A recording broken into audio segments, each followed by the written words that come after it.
This is the Level Up Podcast. I'm Taylor Petrinovich. And I'm Kelly Gilster of 618 Studios. And we are on a mission to help wedding filmmakers and photographers level up their businesses so you can make more and work less. We want to help you confidently take your business from mainstream to luxury, and it all starts right here.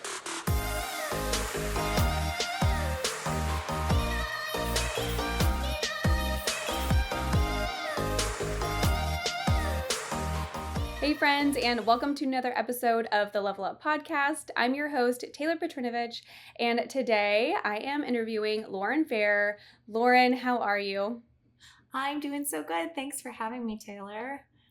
Of course. We have been so excited to have you on because your style as a photographer, I would say, is just legendary in the industry, and you've been around for so long that I feel like you have so much knowledge and wisdom to share with our listeners, so we're so excited. Oh, well, thank you. I really appreciate that. I did just have a birthday last week, and I'm officially mid-30s, so I don't know if that makes me just wise or old, or neither, but I have Well, happy birthday. Oh, well, thank you. Officially not young 30s anymore, but yeah, thanks for having me, and it's always so fun to talk, business, art, all the things. I love talking about all of this, and so I'm just honored to have the chance to chat with you today. So Yeah. Well, okay. So for those who maybe are not aware of who you are quite yet, can you walk them through a little bit about how you got started in business and your journey to get to where you are today? yeah, absolutely. So I have been shooting weddings for 15 years professionally. I actually started my business when I was 18 in college. I had always loved taking photos. I had always loved my little point and shoot camera in high school. I was always the friend of the friend group taking photos. I bought my first DSLR, I guess, freshman year of college when I was visiting my sister who was studying abroad in Italy. And I thought, this is the perfect time. This is my first big trip to Europe by myself. And I figured that this was the opportunity to kind of see if I really like doing this. So I actually went to school for business and for communications. And so I actually didn't go to any sort of art school, photography school, nothing like that. I'm totally self-taught in the sense that I bought a camera and figured out how to use it. And that is it. I've never taken a workshop, a class, nothing. And so I really probably struggled the first few years a lot more than I needed to, but I just feel like the industry was so different back then. The amount of education and conferences and podcasts and incredible resources that we have now, that was not a thing back then. I think like Jose was shooting and, like there were certain film photographers who I really looked up to when I first started hearing some of these names. But it just wasn't like it is now. And so it was a little bit lonely the first few years, just kind of figuring out how to create a blog and how to, edit photos. And, then I had a friend who, taught me how to shoot film. And that was revolutionary for my life, and really changed the trajectory of my whole business when I got those first film scans back. And it's so interesting because I don't even shoot that much film anymore, but it really set the tone for my style, and kind of the editing and how I wanted my images to look back then. And so it was a really organic growth. I just was asking my family and friends if I could shoot them, any couple that I knew, didn't matter their age or what they were wearing. I just wanted to practice and get people in front of my camera. And so those first, 2 years after that trip to Italy, I just shot constantly. I brought that thing everywhere. I was still in college. I would take pictures of anything and everything just to practice, just to learn what all the settings meant, how to pose people and get them comfortable in front of my camera. And I started my business while I was still in college. So it was, I guess, technically my senior year of college, I shot my first wedding. And so this is the only thing I've ever done. It's the only thing I've ever been somewhat good at. And I think I just have that business background and, always had a real passion for the business side of it, which I think is a huge reason why I succeeded when there are many more talented photographers than me in the industry. But I think it was that mix of artistry and business that kind of helped me in the early years, because the artistry was terrible. Let's be honest. We all remember our early years, and it was not cute. It was not pretty. I feel similarly. Yes, when I look back on things that I was so proud of in the beginning, I cringe now. And I'm like, someone paid me money to do that. Oh, okay. Probably like $300, but yes. Yes. I mean, still money. Yes. Still money. Um, I have a good story about that. I actually shot my first wedding in exchange for an iPad. Two of my good friends were oh, getting married, and they were like, "I think our budget's like $500." And I was like, "How about an iPad? I really want one." And I was in college, and I thought that that would be very cool. And so I shot my first wedding in exchange for an iPad. That was big, big bucks back then. that's a first. That's definitely a first. I love like the trades. We were all so scrappy in the beginning, and So I feel scrappy. like at that level, like the clients are scrappy too, They which is are. I great. know. Thankfully, it was friends. And, that was the era I was like bringing props and like picture frames and like chairs to set in fields. This is, Oh, the Pinterest days. I love the it. Pinterest days, the Pinterest days, yes. But I really will say that those first 2 years, I had no idea what I was doing, but I was just figuring it out. And when I found film and medium format and really started getting serious about how I wanted my images to look, that was the thing that I think my business grew so quickly from that point because there wasn't a lot of people doing it back then. And I just think it solidified the direction I wanted to go with my artistry. So I guess that was maybe 2012. I think I picked up a film camera for the first time.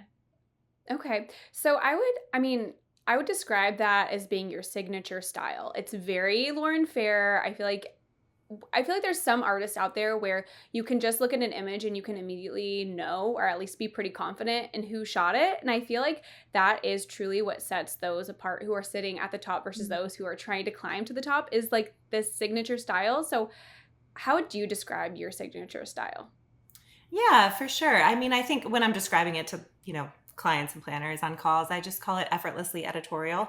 So I really love that, the beauty portrait. I think that's one thing my work is known for. Like my girls look so beautiful. Um, I think it's evolved. My style has evolved. I think a lot of us who were doing the contacts medium format thing for 10 years, we got to a point, and maybe other people feel this way, at least from some of my friends I've talked to about this, but I think I got to a point where I was so good at that one perfect style that I was deathly bored with myself and my own work.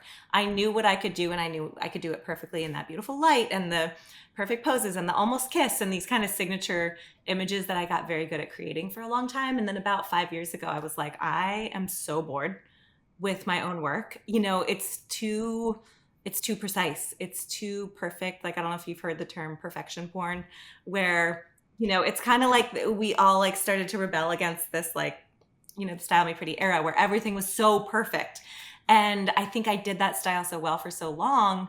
And, I got very good at it. And that's what people hired me for, of course. And, that medium format look. But about 5 years ago, I was like, I got to start evolving. I have to start evolving and changing a little bit of how I do things so that I don't bore myself. And I don't even think that I always looked within the wedding industry for inspiration. I actually very rarely did. Like I said, I never even went to a workshop or anything else. I really feel like I was just doing what I liked and enjoyed. And I love beauty. I love light. I love, you know, really incredible locations. I've always had a passion for travel and destination weddings, and all of that has been a part of my work since the beginning. But I think if I could describe my work still over the years, no matter that I have shifted or not, in certain stylistic choices, I think my three kind of like keywords that I've always thought in my head are exquisite, iconic, joy filled. So exquisite meaning beautiful, but more of the sense of it catches your breath a little bit when you see an image. It's beyond beautiful or pretty. It's kind of it, I want to create images that literally make you catch a breath when you see them, and it doesn't even have to be of the couple necessarily. It can just be of a dock at sunrise, or these atmospheric images that kind of pull this storyline together. So I want to create images that are just exquisite, that are just beautiful. I'd rather be known for beautiful images than overly edgy images any day. It's just what I resonate with. It's just who I am. And then, iconic images, I want to create the epitome of something. So when I'm going into the destination wedding, I'm not just going to start with like shooting shoes. I want to capture the story. I want the people. I want the pizza making. I want the, the boats going by. I want people jumping in a lake. Like I want all these moments that kind of create an iconic gallery and an iconic set of some images for couples, as opposed to just a portrait that could be taken anywhere. So I feel like that's a big hallmark of my work, is trying to create a full story, as I'm sure so many of us do. This isn't even unique, but just creating something that feels very specific to the location, to the couple, to the fashion, to the choices that they've made, and then incorporating my own artistry into that. So creating these kind of iconic, really like the epitome of that location or that couple or that fashion choice or whatever it is.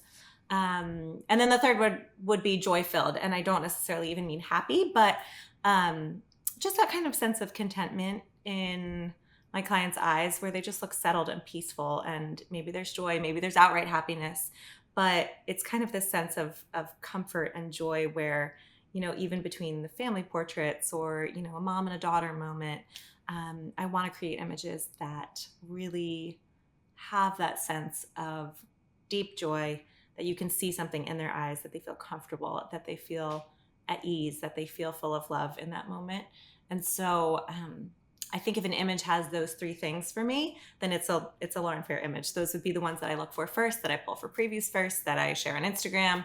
And that doesn't even necessarily tie into anything as far as like color choices or, editing or anything like that. But that's just kind of the heart and soul of what I look for in my work. That was a long answer. Sorry. No, I love it. And I feel like just hearing you explain your own style and your own work and in such great detail, and then watching your eyes light up and how excited it gets you, it's very inspiring for at least myself, and I'm sure the listeners will agree, that we should all strive to be able to understand our own work in that level of detail. Because I think we all have a very general, vague idea of what we're creating, but we haven't been able to put actual words to describe it. And I feel like at least I'm assuming when it comes to the sales process or helping clients figure out if you're a right fit, hearing them or hearing you describe their work, and it will resonate alongside the imagery. Like we all like what we're seeing, or maybe we don't like what we're seeing, but when it's paired with description, I feel like it just resonates so much deeper. So I love that you're able to go off on this it feels like a story that you're explaining about your work, and it pairs so beautifully with imagery. So I Oh, don't know where I'm going with that, but no, I think you're so correct. And, I think that that's one thing that every photographer, cinematographer, whatever creative profession that you're in, honestly, if you're a planner, designer, anything, like I think that, being able to accurately have that elevator pitch of your own work and really deeply understanding, why do you like the images you like? Why do you like the cinema clips that you like? Like, what about that drone shot do you love? Is it the movement or is it the colors? Like really digging deep into why you're even drawn to things about other people's work or your own work. I feel like it does help in the sales process, especially at the luxury level. Like, I'm going up against incredible people for every single wedding. And so I feel like being able to accurately describe that and almost mirror and reflect that back to a couple actually does really help in the sales process, which is interesting that you mentioned that. I think you're spot on with that. yeah. And I love it too. So I don't know what your fashion take is, but I love TikTok and I love watching people talk about styling themselves and fashion and all this stuff. And a lot of them will say invest heavily in the staple pieces and maybe swap out more of the seasonal or trendy pieces. And I kind of feel like it's similar when it comes to art and style with the shifting trends. Like maybe your three words are what's the through line throughout your career, but we can kind of swap out some elements when it comes to mirroring what's cool and trending in 2024. What are your thoughts kind of on that?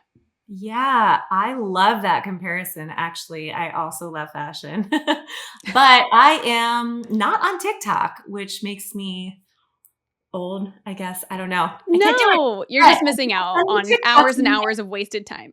Send it to me on Instagram. I am old.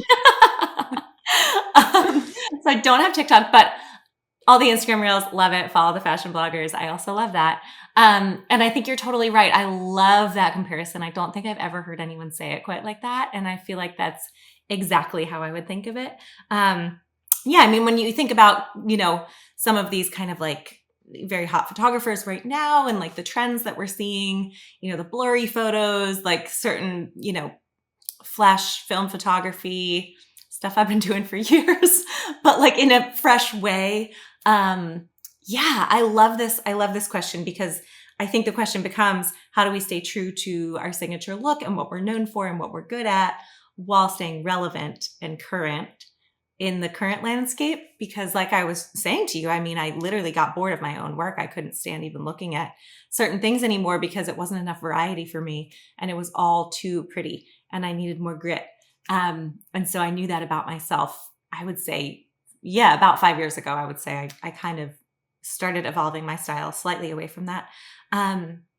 So yeah, I think, it's interesting. One of the trends is like blurry photos, right? Like people are, I feel like people are always talking about this. And it's kind of funny to me because as a film shooter, I've been shooting on like a 30th of a second, like my entire career. Not for any trendy reasons, but because of light. So that's kind of funny to me that, this slow shutter thing is like this new thing. And I'm like, well, yeah, but I've been shooting Fuji 408 for 15 years and, that's your ISO, you're stuck with it. But no, I think for me, I look at a trend and I really like it. Like I like trendy photographers. I like seeing what people are doing and I like the creativity and I like the blur. I'm not someone who's going to sit here and just tear down the trends and tear down these younger photographers who are coming up and, blurring their camera, like whatever. I think there's room in the industry for every kind of style. I think if we were all the exact same, it would be the most boring thing ever. But for me, like specifically, I guess when I think about something like, okay, blurry photos, for me, it would not feel authentic to myself to do like the actual like moving of the camera to like create an image that's just fully blurred, like a la Dolan, love him. But like that would not feel authentic to me to just like move my camera to create blur. What does feel authentic to me is creating images that have motion in them. So for me, I would look at a trend like that and I am holding my camera still while the subject is moving and while they're creating motion with the dress or the movement or the walking or the running. And that to me feels like something I've been doing my entire career. And so it feels like something that is fresh. And maybe I'll do it a slight bit more now because it's a little bit more current. But it feels like something that is still true to my style and still true to the story without being overly trendy. Same with like 35 millimeter film, direct flash stuff. I feel like everything was all ambient light, like, 7, 8, 10 years ago. You just always wanted that ambient light. And now these really cool, like F8 direct flash party photos are a huge trend and everybody wants those. And I feel like that was very easy to incorporate too, because, I love 35 millimeter direct flash film. I've been shooting that for years. And so I've incorporated more of that into my galleries. And I think it's made the grit a little bit more present for me as opposed to just the pretty. And so I'll shoot many rolls of that at a wedding now. And I think it's really fun. And it's a way to stay relevant and fresh and challenge myself and have a totally different look as opposed to, just that overly beautiful portrait style photo. I think even using wider lenses, that's one thing that I have challenged myself in the past few years. I think I got so comfortable with that Contax 80 millimeter, level of compression. And a couple of years ago, I was like, I need to start shooting portraits wider just to have a variety in my work that it feels more like a sense of place. Like it feels more of that pulled back cinematic moment. And so I knew I needed to incorporate that. And so I just started slowly incorporating wider lenses into my arsenal instead of just those portrait lenses of a 50 or an 80. And I feel like that really helped as well and helped my work to stay a little bit more fresh and current. And I really have a good mix of that with how I shoot, I think. And even as far as editing, like for me, that is one thing I am not going to jump on any kind of trend with editing. My editing is going to be the style I want it to be. I just feel like trendy edits to me are not something that's going to really last the test of time. And so that's one thing I feel like for me will probably stay on the classic side. But with all of this other stuff incorporated and with that kind of gritty 35 millimeter and the direct flash incorporated. It still gives a fresh and modern look without being overly too far one way or the other. I don't know. Would you agree with that? Is that, kind of like playing with it in a way that feels fresh, but not so much that you're just drastically following trends for no reason? And I think being able to explain why, I think that's what it comes down to. Why do I want to do this? Why do I want to create this kind of image? And if you can explain it in a way that's not just following a trend, then that's something that you should be doing and incorporating. Yeah, I mean, I think it's natural. Like you said, you got bored. I think so many people do end up ultimately getting bored, not only as artists, but as like humans. It's natural tendency. Like you can only do something the exact same way for so long before it starts to feel stale. But I feel like you approached it in a really smart way. If we were just artists and this was not a business, I think it would be fine to completely toss one thing and adapt like a whole new style completely. Fine, it's fine. But clients are booking you for a reason, and I feel like you need to deliver what they are expecting.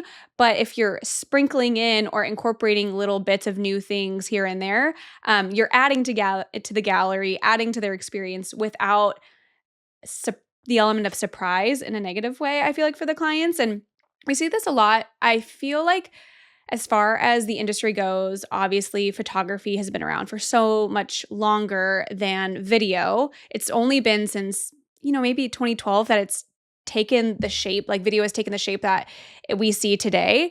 And because it's been such a short time frame, we've seen so many different renditions of what's like popular, what people are wanting, even like the incorporation of using drones for moments outside of those big wide establishing shots, like even starting to use them like bird's eye down on like tabletops pretty close. Like that's pretty new. But I feel like one thing that people get in trouble with is they are shifting too quickly and too fully in the other direction without the breathing room or remaining like true to what their brand originated as. And I feel like that can get people in trouble and cause for some confusion. So Yeah, yeah. I think you're right. I think that it's just about the intention of it. And I think we should all be evolving. And I think that there's no need that you have to stay exactly who you were 5, 7, 8, 10 years ago in this business. Like there's absolutely no reason that we can't evolve as artists and play. And I think that the more comfortable you get in who you are and who your brand is and who what your voice is in this industry, I think it almost frees you to play a little bit more. And I think, at least for me, I was losing that sense of play and fun in my work. It was just too perfect. And so when I kind of made this shift of, several years ago, I feel like for me, it got more fun. And I think that started to show in my work more. And I think it's only been an asset to clients, but it wasn't an overnight thing where I just dramatically shifted my style and all of a sudden you couldn't even recognize an image of mine anymore because it looks so different. And there are people who have done that and they've done it really successfully, but it's always with intention. And I think maybe if you're like on the newer side of photo and video and you're still figuring out your style, I think that's a different thing. But if you're an established brand and you're like, okay, well, this is current, I'm going to shift to this because this is current now and I'll have more bookings. I don't know if that's the sustainable method to evolving your style because it's not like from your gut. It's Yes. kind And of I more mean, if just you're in shifting the every mind. 5 years, like Yeah. in a complete 180, Mhm. I don't see that being like a longevity play. Yes, I would agree with that. Yeah, and I think that the more intentional you can be with those micro shifts of your style as you're kind of evolving, I think it gives a sense of trust, and I think that's a huge thing of like the luxury wedding industry. People want to trust what they're getting. They're not wanting to spend X amount of money with someone and then a year later get an absolutely different style that's all of a sudden so dark, so edgy, totally different than what they thought they were getting. Um, and so I feel like you have to have that brand consistency at the luxury level, right? Like you have to be delivering a product that's clean and beautiful and that people love and matches what they're paying for. But I think adding in that play element of just trying things and doing them in a really, really well done way only enhances that for the clients. I mean, it's kind of funny. Like I feel like I didn't used to shoot a ton of 35 millimeter with flash just like throughout the day. It would be more of like my reception party camera. And I shoot so much of that during the day now, and my clients love it. I'll see what they post on Instagram, and they're just loving these kind of gritty photos. And then I'll see them also do a post with those more clean film shots. And I almost feel like clients now want it all. I don't know if you agree with this, but because they see all of these trends on TikTok, and they're all on TikTok, of course, and they kind of want it all. And I feel like I can deliver it all at this point, which is good, but you have to do it in a way that's authentic. I just keep coming back to that. You can really see the difference between someone just shaking a camera versus an intentional movement, like something. I don't know if that makes sense. Yeah.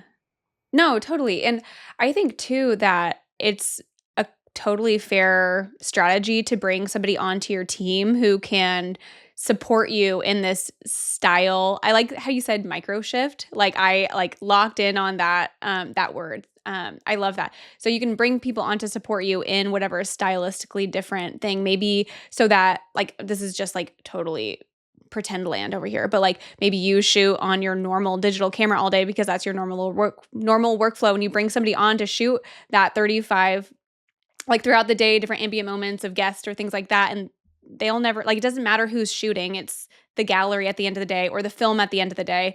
It's super common practice for us to bring on like drone operators, like so that we can like have the drone in there all day long. Like I feel like people think it needs to be themselves doing it Yes. literally all, and I feel like that can drive some people crazy.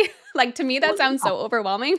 It is overwhelming. I mean, when drone photography, I mean, you guys have been doing drone longer than us, I think, in video. I feel like drone immediately came out and videographers jumped on that because it's so cinematic, so cool, the things that you guys get on video, of course.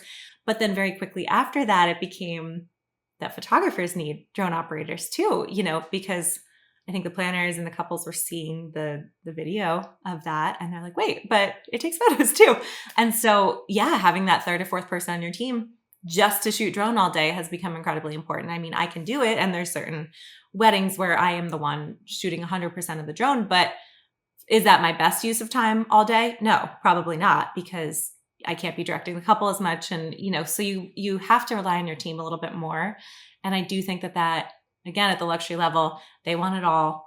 They want to make sure that they're not sacrificing anything. And so you kind of figure it out on your side to make sure that you're able to deliver all of that. But yeah, drone is a perfect example, because even 5 years ago, that wasn't an integral part of every wedding I shot. And now I have to have it at pretty Oh much yeah, every. I feel like it has become expected for sure. Yes, Yeah. totally agree. I mean, obviously, unless it's like a city ballroom wedding, like that's not something that I'm going to focus on whatsoever. But I don't shoot a lot of city ballroom weddings. So, these chateaus, these like tented waterfront estates, I mean, you have to have a drone. That kind of just is what it is. It's just a different viewpoint. It's so cool. And that's, again, a fun element to kind of practice with. And it's so easy to get into. And just bringing on someone who can kind of support you in that is a really good point. I like that. Okay, so we are all ever changing, ever evolving. What are you kind of focusing on in this end portion of 2024 headed into 2025? What little changes, micro shifts are you making? One thing that I'm going to continue to focus on is the relationships, and making sure that every client who comes along is the right fit, that they love what I do, that they're excited about it. I feel like, it's kind of easy to just accept certain weddings and, not necessarily click with those couples. And I feel like for me, it's become really so enjoyable and so fun when it feels like family by the end of that event, and it just feels like the right fit, and you're not having to convince anyone into anything. It's just kind of that perfect, seamless, what you want is what they want is what you do. And so I think for sure, looking towards, next year, I'm really excited about all my weddings. I feel like every single person is just really excited about that variety. And it's actually really interesting because I feel like out of the clients that I've talked with and met with, booking for next year, I've heard that phrase, I want it all, multiple times. Like, I like this style, I like this style, and, you have all of that. And so I feel like if I can keep a good social media presence, which is hard to like do it all, right? It's hard to actually keep up with showcasing your work in the best way, even if you're creating the most amazing things. So if I can really keep that up as far as presenting my work in that way, of that mixture of like edgy and classic and beautiful and atmospheric, and I feel like focusing on that is a good micro shift. Or I don't know, I don't even know if it's a shift necessarily for me, but something that I will continue focusing on now that wedding season is actually officially over, for me. So I feel like I'll definitely continue to focus on that, how, the relationships I'm building, and, focusing on presenting my work in a way that is continuing to push my work in my direction, of clients in that direction. Does that make sense? Just making sure that it's being presented in a way that's not the same old, that I'm continuing to make interesting choices with how I share my work, as opposed to maybe the more expected choices. Yeah, I like it. You're not letting yourself get too comfortable. I think that's Yes. something that so many people fall into, especially when they're feeling overwhelmed or the backlog is heavy or the travel schedule is wild. Like it's easy to do what's predictable, and I Yeah. love that. I think that's how you continue to grow, is by pushing the boundary not only with yourself and what you're capable of, but with how like your marketing game plan, Yeah. your screening of clients, all of the things. Yeah, all of the things. I feel like that's huge for all of us, right? Because we're shooting this work and we're proud of it, and then we just sit on it and don't even share it and Isn't don't that make sad? it is sad. Like, I'm sure you have the most Mhm. incredible work to share from this year, and we're not sharing it because we're so busy. Um, so maybe that's something we all need, is to hire social media people. But I mean, for me, I kind of did 2025 all this, goal. but I think, yeah, just making sure that I'm continuing to evolve and not get bored. And I think if I cannot bore myself, then I won't bore my clients. And Mhm. hopefully that just continues to be visible and to be something that, people recognize when they're trying to hire you. So I don't know. What would you say that you're trying to work on for the next Oh few months my to gosh. turn it around as a retailer? You know what? I think I might wanna start playing with Super 8 stuff. Love I that. don't know. Mhm. Maybe not, like, formally offer it, but just kind of, like, throw it in for, like, social media stuff here and there, like, I don't even know if I wanna shoot it, but, like, hire someone else to, like, come shoot for me. I feel like, just, like, testing the waters there. I feel like so few people do that it could potentially be something to, like, stand out. But then it seems like also such a hassle, so I'm not sure. Oh, I have yeah, to you weigh the could. pros and It's cons. easy, actually. My friend lent me one for the birth of my child, um, Aw. in February, and I shot a roll myself, and it's not hard. It's actually so easy, and, like, I would Okay. never do it because I video scares me. I don't know how you guys do it, but it was so fun and so easy, and I got that roll of film back, and it was, like, instant nostalgia. It was, like, my 2.5-year-old snowboarding and, like, the birth of my second child. Like, it was so cute and so nostalgic, and it would not have looked the same on digital with, like, those 2 things. It was very cool. I liked it. That is the sweetest. Oh my Yeah, gosh. yeah, it's very cool. Yeah, Okay. I can't Well, wait to maybe see I you will. with that. Yeah. Okay. I want to like really quickly. So we'll wrap up here in a second, but this concept of like clients wanting it all, like for Yeah, me, I don't know about you, but my initial gut reaction is like deer in the headlights. But mhm. for me personally, I like am the kind of person who works best under pressure. Would you say you're similar? Yes, very much so. I can rise to expectations very well. I don't mind a type A bride. I don't mind specific requests. I don't mind anything like that. I truly feel like you have to have no ego in this industry, because if you're coming in as this hot shot to this event that's not even your event, and you have this vision that cannot be changed, and you can't even accept, someone's preferences or ideas or creative collaboration, I think that's not a great way to be in this industry. We are service people of these events, of these beautiful, over the top, expensive events. And so, yeah, I think keeping your ego in check completely, and just saying, this isn't about me. Um, and I think, well, everyone's got different clients. You might be listening to this and you're like, oh my gosh, if a client said that to me, I want it all, I would run the other direction. Like, that sounds like a nightmare to me. And I think that's valid, because not everyone can handle a type A bride who says that to them. And I think you have to know yourself and how you're going to thrive. But it sounds like we're similar in the sense that we can handle that kind of pressure and demand, so to speak, of saying, okay, great. Like, as long as you're kind about it, I am so happy to do that. Yeah, it's an interesting thing to realize that because of this like inundation of content through TikTok and Instagram and wedding stuff. I mean, there's just a lot of input coming into our brides and grooms and couples and planners at this point. And so, I think you have to know yourself. If you don't want to do that kind of quick turnaround, if you don't want to have a drone operator and shoot film and do, a billion different things on the wedding day, I think just know yourself and know what kind of clients you want to attract and build your business around that. I mean, for me, I work in the luxury industry. And so I just think the expectations are higher. And I think that you kind of have to be able to meet and exceed those expectations if you're going to work in the luxury market, because why would they not want it all? They have the money to afford it all. Why would they want to sacrifice on anything if they can get an amazing style of X, Y, and Z all in the same person at the same company? If it's not going to be me, it's going to be somebody else. So it might as well be me.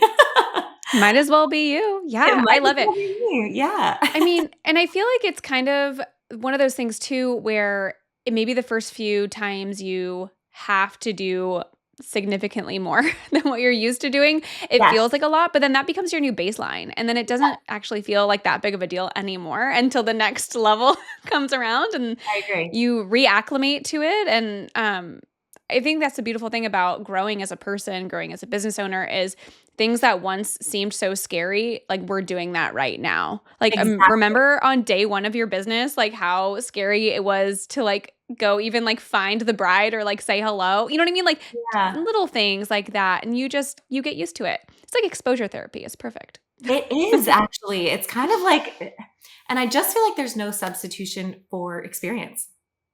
You can go to all the workshops, you can go to all the conferences, you can listen to all the podcasts, and all of that is good stuff.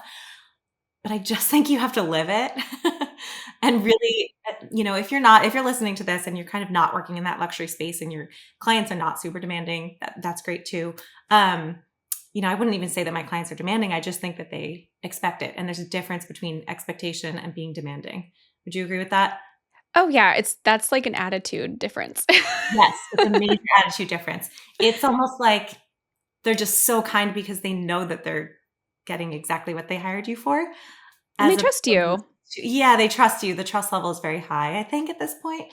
But yeah, I feel like if you can challenge yourself to just go above and beyond and challenge yourself with one kind of new thing to you as you kind of are going throughout your career, I think that that's just going to make you a stronger business person, a stronger artist, a stronger individual, as opposed to just doing the bare minimum every time. Like maybe there's something that you can kind of start to incorporate that would be fun for you and play a little bit, whether it's, film or a drone or having a third shooter or a different lens or, you know, shooting medium format versus 35 millimeter, like maybe, Super 8. Is there something that you can kind of do to refresh your work and keep it a little bit more current and challenge yourself at the same time, of course, as serving them? But there are some photographers out there who, they'll say, oh, I shoot 100% for myself. And that's, they're kind of going into it with this approach that if I shoot it for myself, the clients are going to love it so much. And I wouldn't say that I do that 100% by any means, but I do think that I go in a little bit more shooting for my own vision than I even used to, because I think that the more excited you can be about what you're creating, the better the end result is going to be. And I'm not even saying in some floaty way where you're just like skipping the family portraits. And I'm not saying that at all. I'm saying artistically in the choices that you have control over on a wedding weekend. What can you do? A few years ago, people weren't even really doing rehearsal dinner coverage or pool parties or brunches. And now everything is a multi-day coverage. And maybe you don't have that in your portfolio yet. So maybe it's an opportunity for you to ask one of your couples and see, is there an event that I could donate my time because I don't have that in my portfolio yet, and start to build those multi-day coverage portfolios. I do think that you have to sacrifice and go above and beyond and do more to kind of create amazing work. And that becomes your baseline. So yes. Yeah. The exposure, Absolutely. everything is perfect. I love it. I feel like just so much wisdom, so many like little nuggets. So I edit all of our like social media content. So I like go through the podcast again after we're done. And I feel like I'm just gonna be like pulling all these little like 1 minute clips. This is perfect. Um, no, it really is. So, okay, Lauren, if someone is not yet following you on Instagram, not finding you online, not aware of maybe your offerings that you have, just give us your whole sales pitch. Okay, sounds good. So you can find me on Instagram at Lauren Fair. As I mentioned, I'm not on TikTok, so sorry about that. I do offer an online course for photographers, and so if that's something you're interested in, it's called Lauren Fair Atelier. You can find it on my website. If you just go to laurenfairphotography.com, I think there's an education tab in there somewhere. That'll take you to some links. And I also offer presets. They're pretty great, if I do say so myself. And that's about it. That's all I've got. I Not love it, too Lauren. much. Well, they're going to go buy all the things and they're going to be so much happier that they did. Thanks Oh, for spending this time with us. It's been so much fun. oh, it's been so much fun. It was so good to see you, Taylor, and so good to chat. And I'm excited to hear, people's thoughts on this. And feel free to send me a note if you listen and have any thoughts. I love hearing from you guys. Thank you for joining us in today's conversation. Please help us reach more filmmakers and photographers like you by taking a screenshot and sharing it to social media. And don't forget to tag us at The Level Up Co. And join us again next week, same time, same place, as we continue to level up the industry together.